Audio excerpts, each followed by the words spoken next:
Baalbek, se houvesse um exemplo, um sítio arqueológico na Terra que fosse evidência de uma civilização antiga avançada perdida, e por avançada, não me refiro a lasers espaciais. Refiro-me a algo mais sofisticado do que aquilo que nos ensinaram na escola em termos de capacidades conhecidas. Escondida nas montanhas do Líbano, existe uma estrutura que intriga cientistas, arqueólogos e teóricos da conspiração há séculos. E acredite, não se trata apenas de um amontoado comum de pedras antigas. Isto é Baalbek, no Líbano. Cada um destes 3 blocos pesa 900 toneladas, e é extraordinário o modo como foram construídos dentro de uma parede e elevados a 9 metros do solo. Não, isto é Baalbek, um sítio arqueológico tão imenso e tão improvável que alguns especialistas juram que nenhum grupo humano, por mais forte ou avançado que fosse para a sua época, jamais poderia tê-lo construído. Será que Baalbek é a prova de que existiu uma civilização perdida com um conhecimento que ultrapassa a nossa imaginação? Acomode-se, respire fundo e prepare-se. Porque o maior mistério do Líbano foi finalmente desvendado. O maior mistério do Líbano finalmente resolvido. As pedras megalíticas de Baalbek permanecem como testemunhas silenciosas de um passado que continua a intrigar, fascinar e encher de perguntas. Todo viajante ou historiador que as contempla não pode deixar de se perguntar: como os construtores da antiguidade, sem a ajuda de guindastes ou máquinas modernas, conseguiram mover e posicionar pedras que pesam centenas, até mesmo milhares de toneladas? Alguns descreveram o local como uma maravilha da engenhosidade humana, enquanto outros sussurraram que ele pode guardar segredos muito além da nossa compreensão atual. A imensidão das pedras, combinada com seu posicionamento impecável, faz delas uma das mais extraordinárias façanhas de engenharia conhecidas pela humanidade, e despertam um tipo de curiosidade que se recusa a desaparecer mesmo após séculos de estudo. Há um mistério no Líbano que intriga especialistas há séculos. Os megalitos de Baalbek não apenas dobram as regras da história, eles as quebram. Fique comigo, porque ao final deste vídeo, você entenderá por que este local é diferente de tudo o que existe na Terra. A mais famosa dessas estruturas é o trilito, nome que vem do grego e significa 3 pedras. Mas chamá-las simplesmente de pedras parece quase injusto, pois não se tratam de blocos de rocha comuns. São enormes placas de calcário que medem cerca de 19 metros de comprimento, 4,2 metros de altura e 3,6 metros de espessura. Cada uma pesa entre 750 e 800 toneladas. E, no entanto, surpreendentemente, elas não estão assentadas no chão. Em vez disso, estão posicionadas a cerca de 7 metros acima do nível do solo, cuidadosamente colocadas com tamanha precisão que os espaços entre elas são tão pequenos que mal se consegue passar uma folha de papel. Imagine a determinação necessária não apenas para mover essas pedras, mas também para erguê-las e colocá-las sobre camadas de sustentação já gigantescas, que pesam cerca de 350 toneladas cada. Não é estranho pensar que algo tão grandioso e preciso tenha sido possível há milhares de anos, muito antes de a tecnologia moderna sequer existir? Mas os mistérios não terminam aí. A apenas 900 metros do complexo principal do templo, encontra-se a pedreira, onde essas pedras foram originalmente extraídas. E aqui, o enigma se aprofunda. Dentro da pedreira, ainda jazem vários monólitos inacabados, como se os trabalhadores daquela época tivessem abandonado repentinamente seu projeto no meio do trabalho. A mais conhecida é a chamada Pedra da Mulher Grávida, um bloco que se tornou famoso não só pelo seu tamanho colossal, mas também pelas lendas que o rodeiam. Com mais de 20 metros de comprimento, e pesando cerca de 1.000 toneladas, disse que é a menor das 3 pedras gigantes que restam naquela pedreira. Imagine só. A menor delas já supera em peso quase todas as estruturas de pedra com que os humanos já tentaram construir. E, no entanto, mesmo este bloco é ofuscado pelos seus vizinhos colossais. Na década de 1990, uma segunda pedra foi redescoberta, conhecida hoje como a Pedra do Sul, com um peso estimado em 100.242 toneladas. Como se isso não bastasse para causar incredulidade, em 2014, arqueólogos descobriram um outro bloco ainda maior. A Pedra Esquecida, com quase 20 metros de comprimento e pesando cerca de 1.500 toneladas. Resumindo, estas não são pedras que se possam simplesmente rolar ladeira abaixo ou arrastar com cordas. Então, como os construtores planejavam transportá-las? Foram deixadas para trás simplesmente por serem pesadas demais para serem movidas, mesmo para os engenheiros da antiguidade? Ou será que existiam técnicas conhecidas por eles, mas que se perderam para nós hoje? A própria pedra com o nome da mulher grávida adiciona um toque de folclore ao enigma. Os moradores locais contam há muito tempo diferentes histórias sobre sua origem. Uma delas afirma que uma mulher grávida enganou os habitantes da cidade para que a alimentassem, fingindo que sabia o segredo de como mover a pedra. Outra teoria sugere que seres sobrenaturais, gênios grávidos, foram encarregados de cortar e mover a pedra. Alguns chegam a dizer que tocar a pedra poderia aumentar a fertilidade de uma mulher. Essas histórias podem parecer fantasiosas, mas não revelam também algo mais profundo? Que as pessoas, mesmo séculos atrás, sentiam a mesma admiração e perplexidade que nós, hoje, podemos sentir ao se depararem com essas pedras maciças. Para os engenheiros e arqueólogos modernos, a questão sempre foi a logística. Como pedras com mais de 1.000 toneladas poderiam ser transportadas por terrenos irregulares? Teorias não faltam.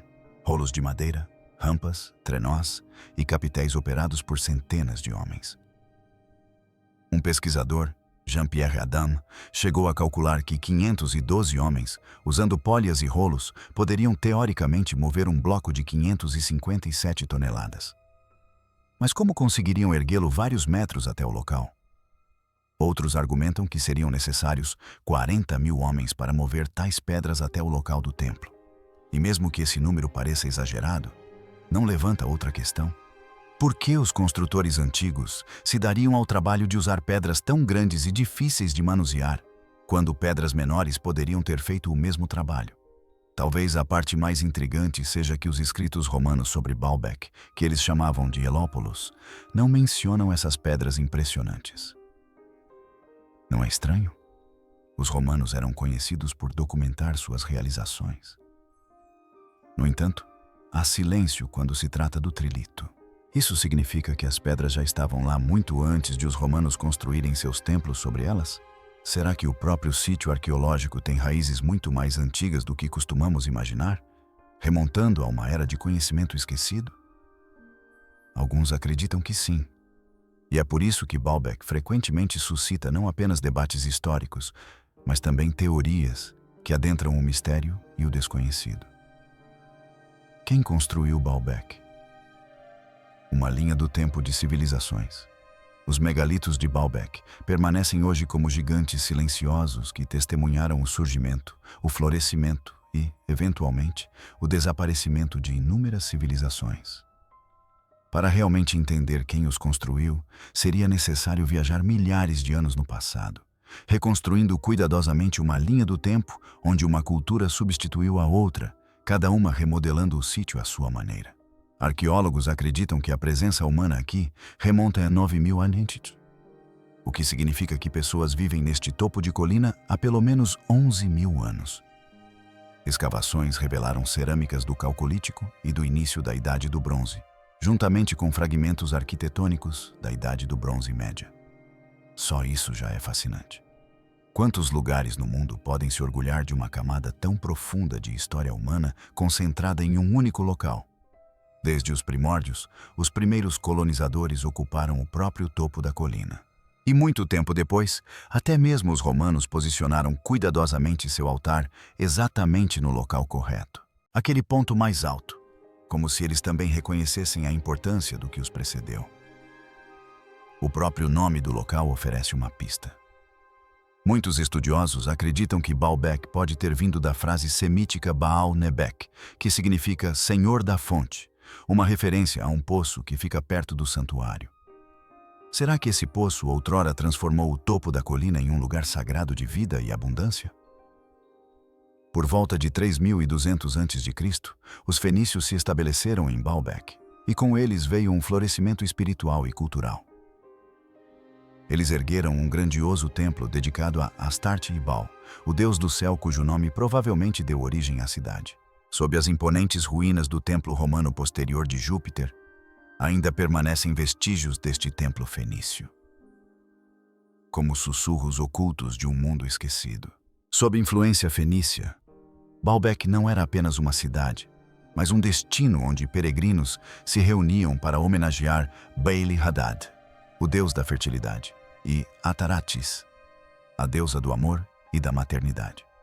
Muitos pesquisadores questionam se as pedras colossais pelas quais Baalbek é famosa, o trilito e outros enormes blocos que formam a base do Muro das Lamentações, poderiam datar desse período. Embora a ciência ainda não tenha desvendado esse mistério com certeza, a mera possibilidade já desperta a imaginação. Será que pessoas que viveram há mais de 5.000 anos realmente conseguiram talhar, mover e erguer pedras de tamanho tão impressionante, algumas pesando centenas de toneladas? E se conseguiram, como exatamente realizaram tal feito sem a tecnologia que hoje consideramos essencial? Quando Alexandre, o Grande, invadiu a região em 334 a.C., Baalbek iniciou um novo capítulo. Ele renomeou a cidade para Helopoulos, a cidade do Sol, integrando-a ao amplo tecido da influência grega. Pouco tempo depois, em 64 a.C., Pompeu, o Grande, a colocou sob controle romano. Em 47 a.C., Júlio César já a havia transformado em colônia romana, conferindo-lhe prestígio e conectando-a ao coração do império. Então, sob o imperador Augusto, por volta de 16 a.C., Roma lançou seu ambicioso programa de construção e a pacata colina começou a se transformar em um dos mais grandiosos santuários do mundo antigo.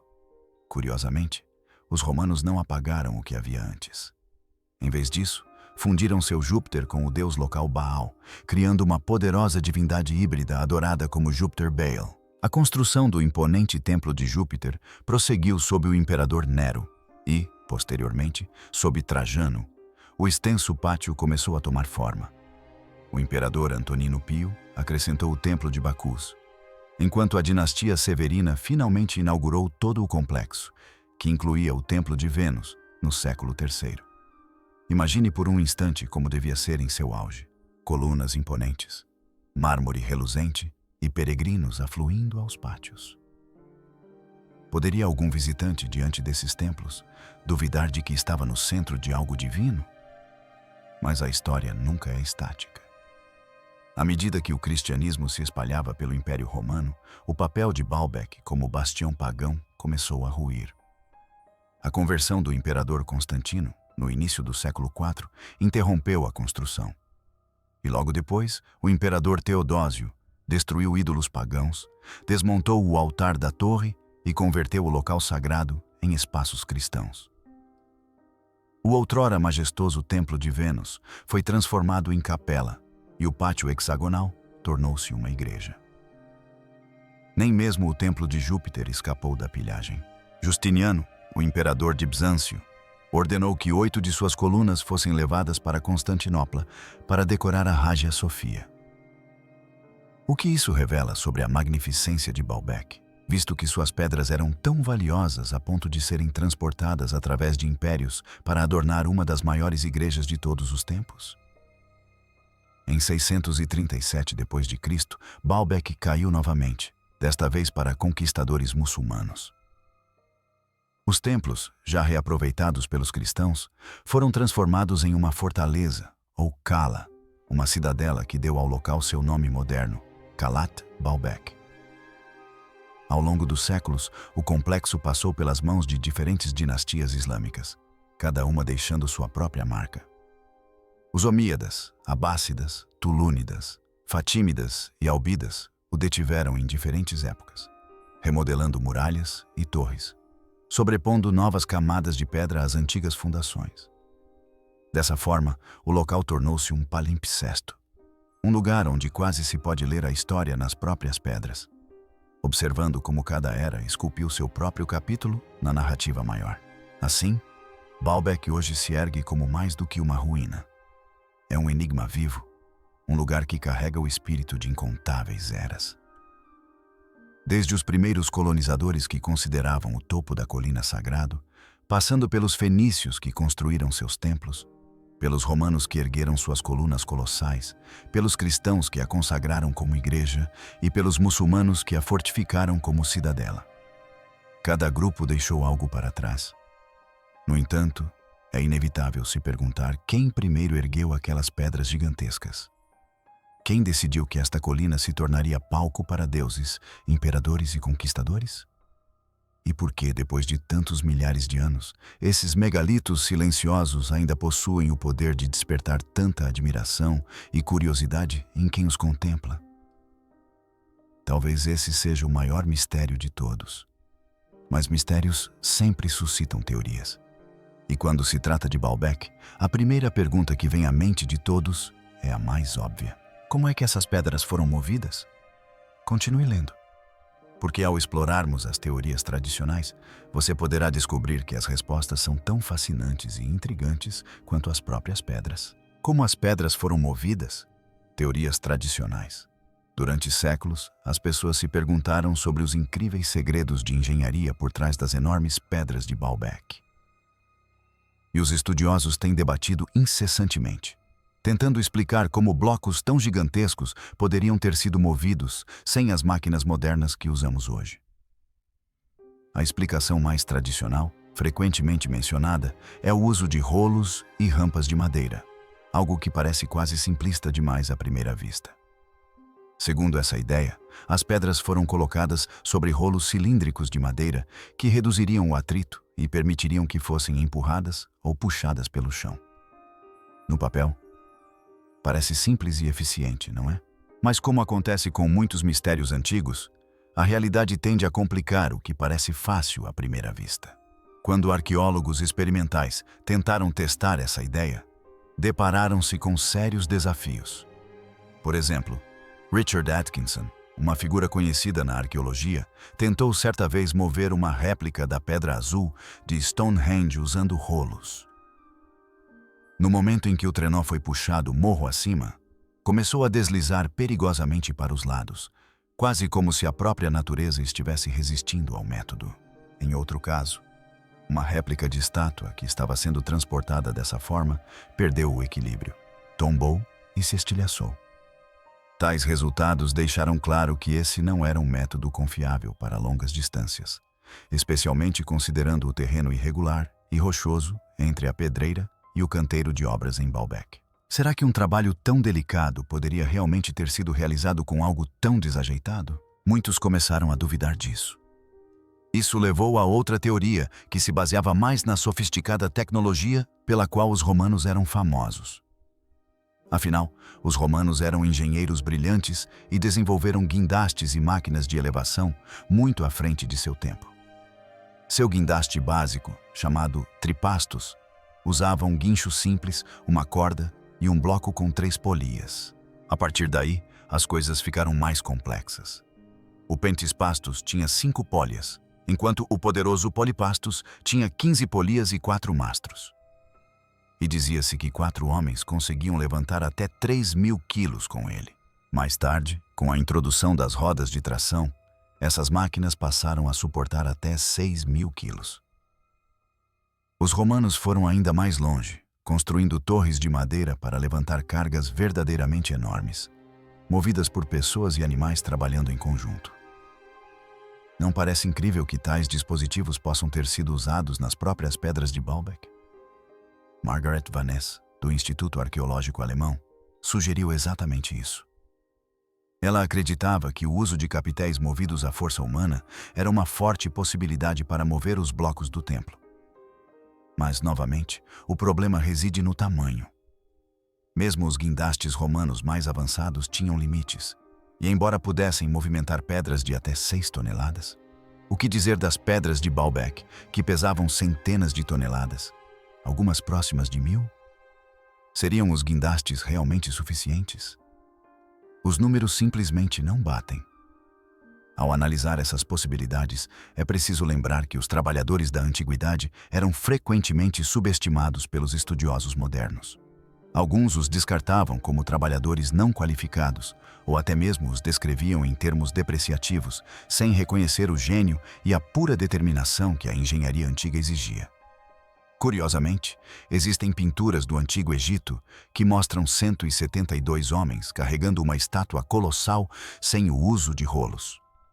O que prova que a força humana pura, combinada com métodos engenhosos, poderia realizar feitos notáveis. Mas no caso de Baalbek, a escala é de outro nível. Mover blocos de 800 a 1000 toneladas não é o mesmo que arrastar uma estátua, por maior que seja. Então a pergunta permanece. Se os rolos eram impraticáveis e os guindastes muito limitados, que método poderia explicar o transporte de tais pedras? É por isso que o mistério de Baalbek continua a intrigar tanto estudiosos quanto mentes curiosas. Apesar de séculos de estudo e inúmeras experiências, nenhuma explicação isolada satisfaz completamente a magnitude da façanha. As pedras eram simplesmente pesadas demais para serem erguidas com a tecnologia que sabemos que os romanos possuíam, e arrastá-las sobre rolos teria sido quase impossível pelo terreno acidentado. Alguns insistem que devem ter existido técnicas perdidas na história, métodos de engenharia que nunca foram registrados, mas aperfeiçoados pelos trabalhadores daquela época. Outros argumentam que talvez as pedras não tenham sido transportadas, mas sim extraídas de pedreiras e parcialmente moldadas no local. Seria esse o segredo? Ninguém pode afirmar com certeza. O que permanece claro é que os construtores de Baalbek realizaram algo tão extraordinário que, mesmo hoje, com todas as nossas máquinas e a ciência moderna, o processo exato ainda é debatido. Investigações científicas e descobertas modernas.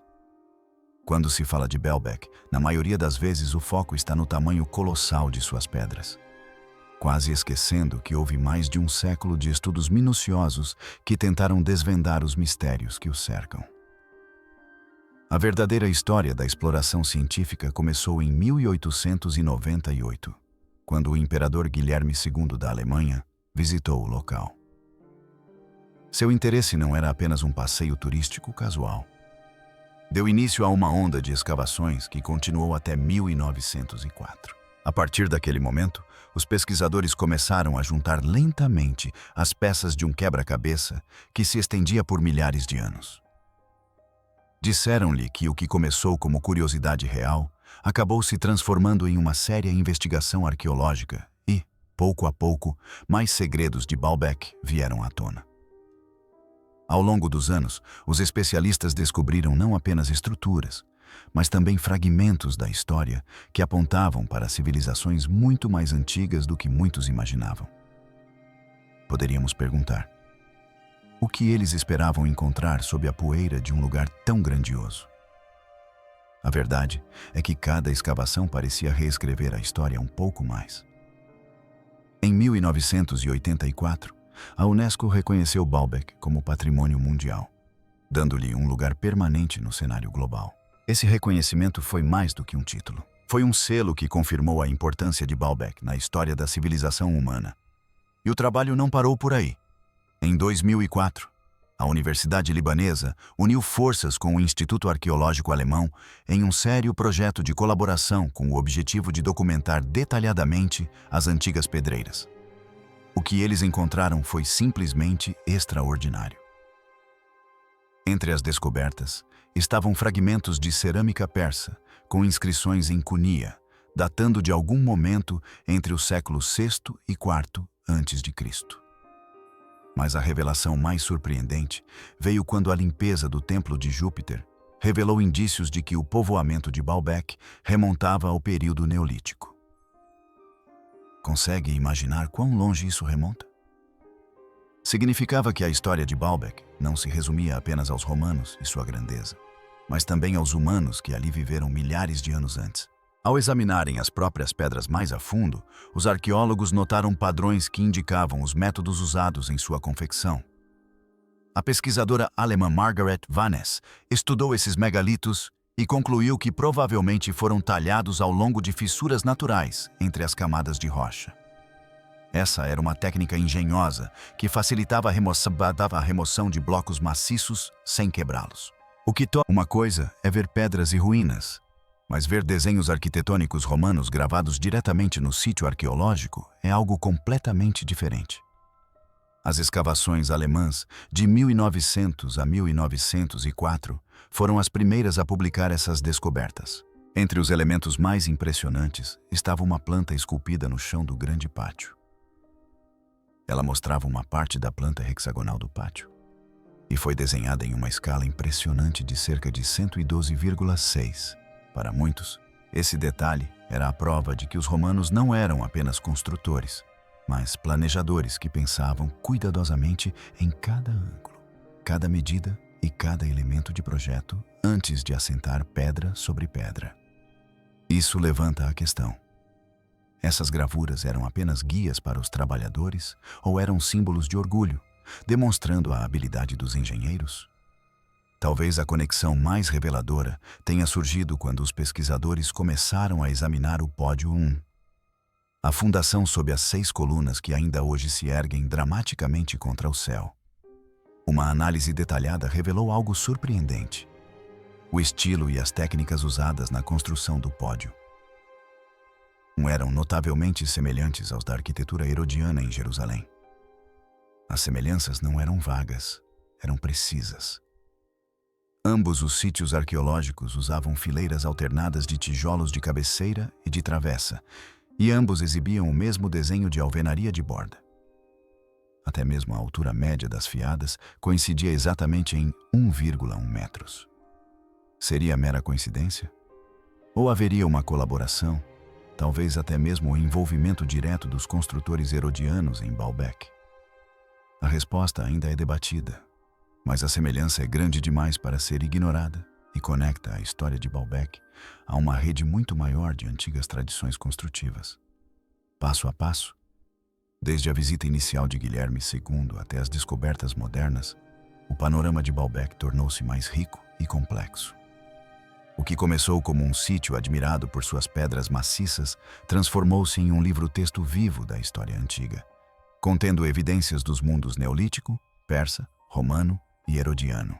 Cada descoberta parece sussurrar uma nova pergunta. Quem construiu isso? Por que construíram assim? E quanto mais se esconde sob a terra, esperando para ser revelado? Para quem está lá hoje, contemplando aquelas colunas imponentes e blocos gigantescos, é difícil não sentir que Baalbek é mais do que apenas ruínas.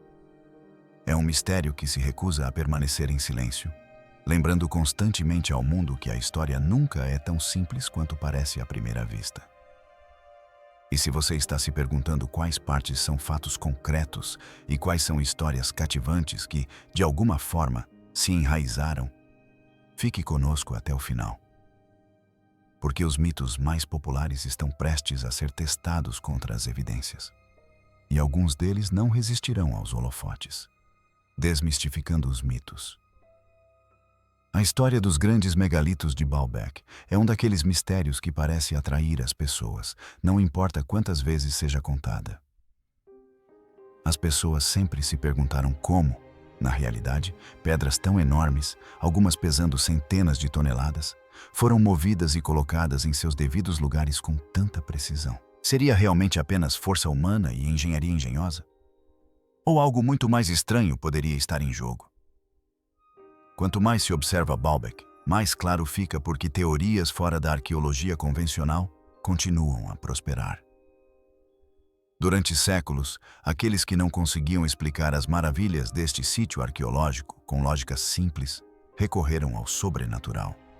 Lendas locais se desenvolveram ao seu redor, afirmando que o próprio Caim, amaldiçoado e errante, construiu o templo como forma de se esconder da ira de Deus. Outros diziam que Nimrod, o poderoso caçador, ordenou que gigantes o erguessem como parte da Torre de Babel. Havia também rumores sobre os Néfilins, aqueles gigantes misteriosos mencionados em escrituras antigas que podem ter sido os verdadeiros construtores. E nos tempos modernos, quando a ficção científica se enraizou no imaginário popular, a teoria extraterrestre se tornou uma das mais famosas. Muitos acreditam que apenas seres com tecnologia muito além da nossa, alienígenas, poderiam ter transportado e posicionado pedras de tamanho tão impressionante. Escritores como Graham Hancock e Zecharia Sitchin mantiveram essas ideias vivas, sugerindo não apenas alienígenas, mas também civilizações perdidas ou até mesmo os Anunnaki, seres de outro mundo descritos na mitologia mesopotâmica. Mas é claro, a ciência contesta essas ideias. Os arqueólogos insistem que o que parece impossível pode ser simplesmente difícil. Eles nos lembram que os romanos, que construíram extensivamente por todo o mundo antigo, eram mestres da engenharia. Eles tinham guindastes, polhas, cavaletes e enormes rodas de madeira. Se alguém duvida que tais mecanismos pudessem mover pesos enormes, ainda existem exemplos da engenharia romana que provam o contrário. De fato, ao observarmos Baalbek atentamente, encontramos marcas de cinzel esculpidas nas pedras, evidência clara da intervenção humana. Arqueólogos experimentais até tentaram replicar essas técnicas antigas e demonstraram que, embora exigissem organização extraordinária e imenso trabalho, não estavam além da capacidade humana. Então, podemos nos perguntar: por que tantas pessoas ainda se recusam a aceitar essa explicação? Seria porque as respostas comuns simplesmente não satisfazem a imaginação da mesma forma que as extraordinárias? Mesmo com todas as refutações lógicas, Baalbek continua a cativar a mente porque não se trata apenas de pedras empilhadas umas sobre as outras. Trata-se da história por trás delas. E quando a história não oferece uma resposta clara, as pessoas preenchem o silêncio com suas próprias ideias. O filósofo Daniel Dennett disse certa vez que quando as pessoas carecem de imaginação, tendem a buscar explicações extraordinárias. E talvez seja exatamente isso que aconteceu aqui. Ainda assim, há algo inegavelmente poético na forma como esses mistérios sobrevivem. Afinal, o que é mais intrigante? Um grupo de trabalhadores suando sob o sol escaldante, carregando pedras centímetro por centímetro com cordas e rolos de madeira? Ou a ideia de gigantes e deuses moldando a terra? Na verdade, ambas as versões da história nos dizem algo sobre a humanidade.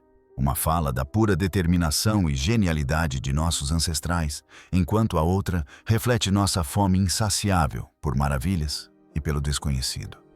Então, por que Baalbek continua a nos fascinar? Talvez, como alguns estudiosos afirmam, torna-se uma espécie de tela na qual as pessoas projetam suas próprias histórias. Alguns a veem como um símbolo de civilizações perdidas, outros como prova de contato com seres de além das estrelas. Com isso, chegamos ao fim deste vídeo. Obrigado por assistir. Se você gostou deste vídeo, curta, comente e inscreva-se para mais conteúdo. Para curtir mais histórias emocionantes, clique agora no vídeo que aparecerá na sua tela.